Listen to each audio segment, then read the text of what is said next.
this is Kathleen, and I'm here with my second video for the Dollar Tree Journal Challenge from Paper Terrace, Jessica. And I am working on altering the papers that I chose. So I will start listing the videos as I make them in the description box. If you missed the previous one, then you can go back and see what I'm talking about. But I chose the papers and I have been altering them and trimming them.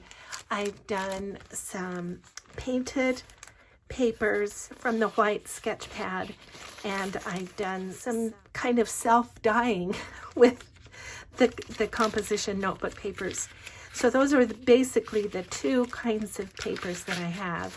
I want to show you how I dyed or painted the plain papers, how to fix the papers to do the self-dye, and then I have a whole pile of these other elements that I'm using in the signatures that need some paint. So we're going to paint and self-dye today. So let's get started. So when you get this composition notebook paper wet, then it kind of starts to bleed, and that ends up then kind of a self-dye. So I took the paper out of the composition notebook, and what we're going to do is we're just going to lay it in this cookie sheet, and then we're going to just start putting some water down. So I get it organized, and then I just dump a little bit of water in there, smush it, and then put this side down. And then do that again, splash it with a little water, and lay it down. See, now you can start seeing how that happens. And then it's just going to kind of stick to each other.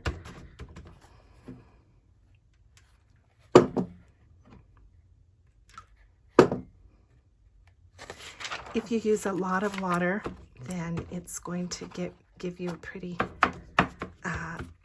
dark dye, and it may even splash enough so that the papers go almost clear.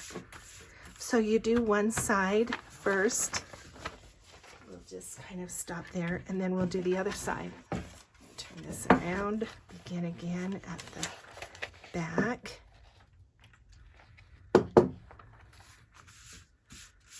And, you know, depending on how much you want it to bleed, then, you know, you can put more or less water in. Let's put a little bit of water up there. And then it will kind of soak through all the pages. And if you don't mind white, you know, you can just kind of let that bleed over and not worry about it. And you can use paper towel and just kind of mop up some of it, depending on what you want to do. Now, let me caution you, not all composition notebooks do this. To be honest, I don't know why some do and some don't. The ones that I get at the Dollar Tree, most of the time they will do it. The ones that I get at Walmart, they will also do it. But I do have some that don't bleed. Anyway, so that's how that works. And now I'm just going to go and put this in the oven, and then we'll go on with the painting.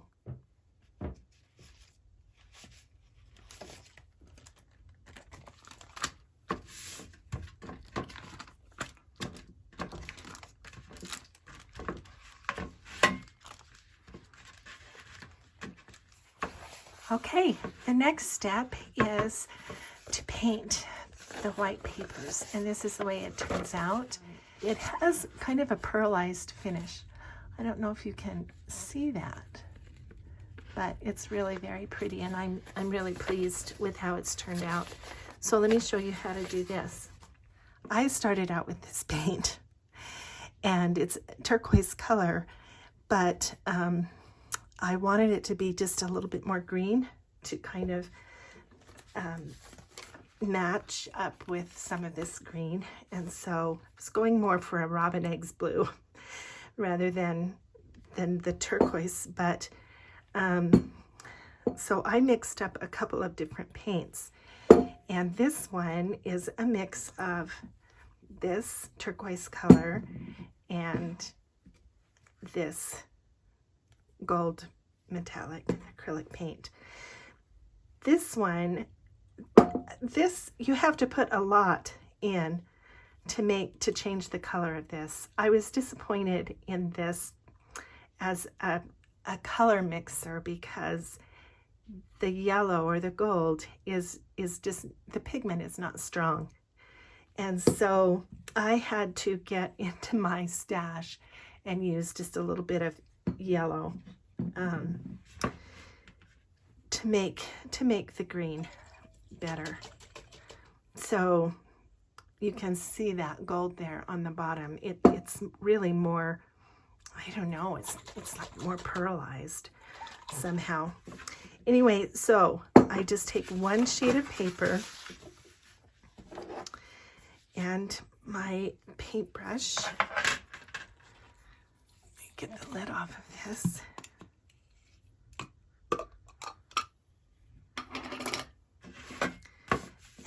And then I have this just diluted with water.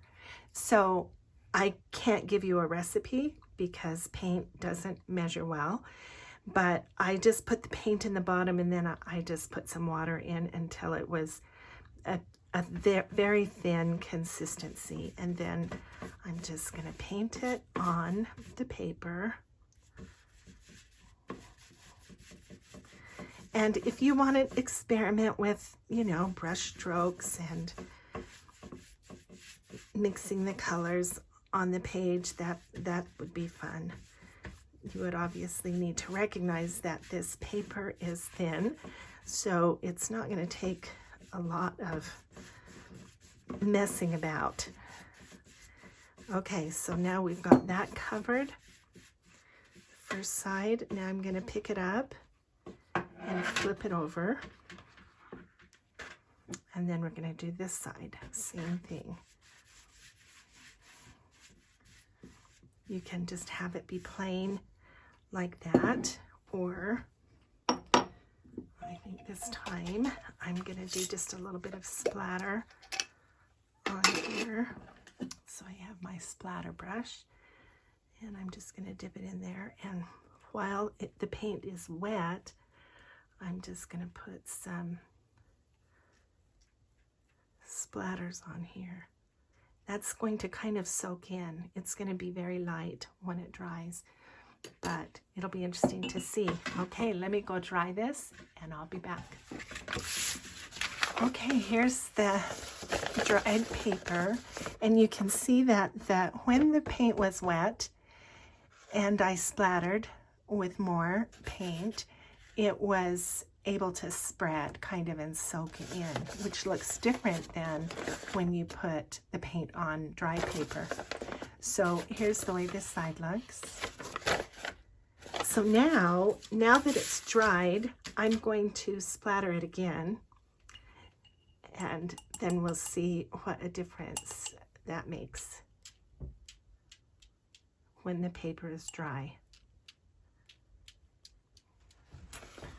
Okay, there. You can see that paint ends up being just a little bit darker green now because the paper was dry when I put it on. And here's the other side that's just plain.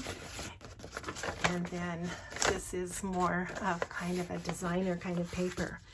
So that's what I did. And so I just started with the white page and then painted and ended up with these pages. So you saw the one yellow, kind of yellowish green that I did in here too. So I have made my signatures, trimmed the pages, and put, these are just the basic papers that I have now. I have I have used the envelope here as a page, and I think I'm going to splatter a little bit of this paint on there so that it's not quite so plain. So let's do that, and then I'll show you these things that I need to paint as well.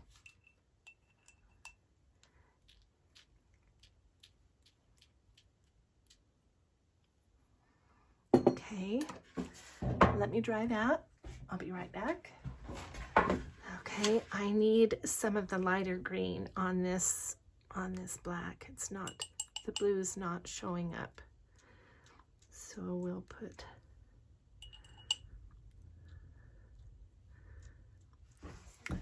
okay, there's that page. This is the cover of the sketch pad. So I sanded it, and now I just want to paint it.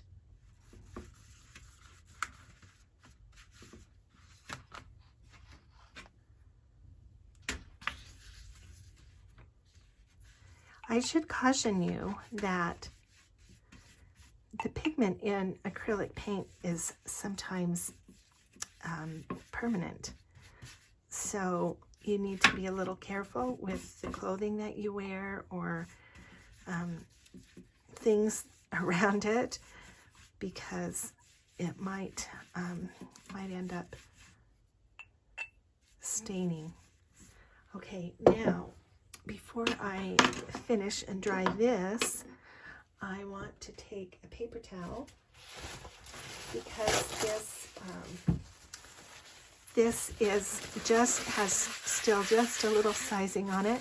I'm going to scrunch that up, and I'm just going to try to rag it a little bit.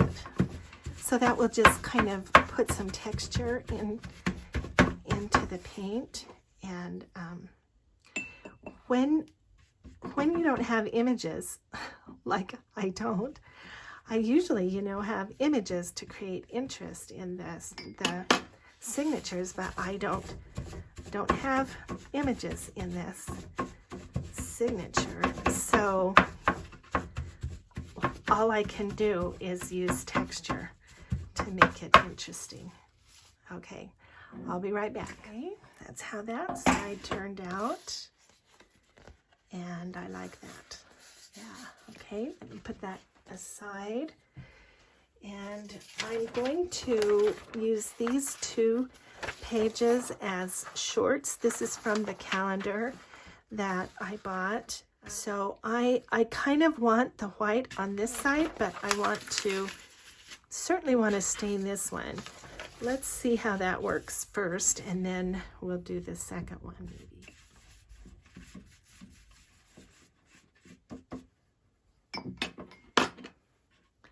Okay, let me go try this.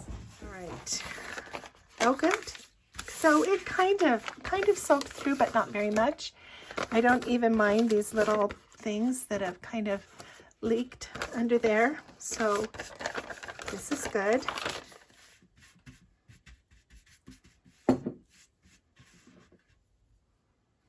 There's that side and that side. And there's some little bits around the edges. All right.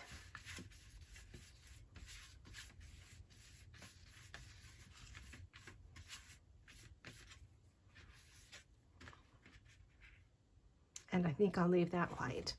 All right, let me dry this. Okay, now I'm going to do like a sponge technique, only just with this rag. So I am going to put a little of the paint in here. We'll use some blue. Just enough to kind of dab it on.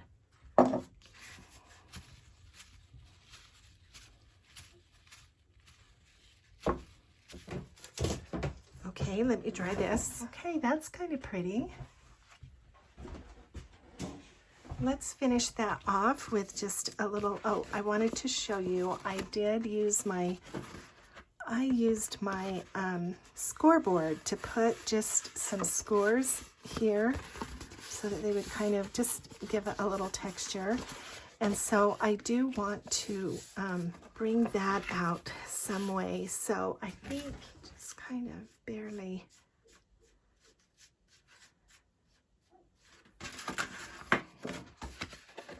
paint that so that it hits those lines. A little foam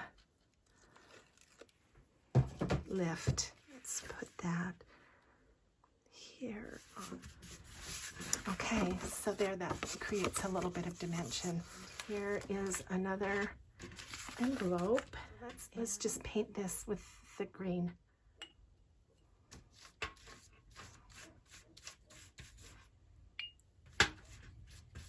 This will just have to be put aside and allowed to dry. Now we just need splatter on these two. And I like this embossed here on the top, but we'll put some splatter on the inside.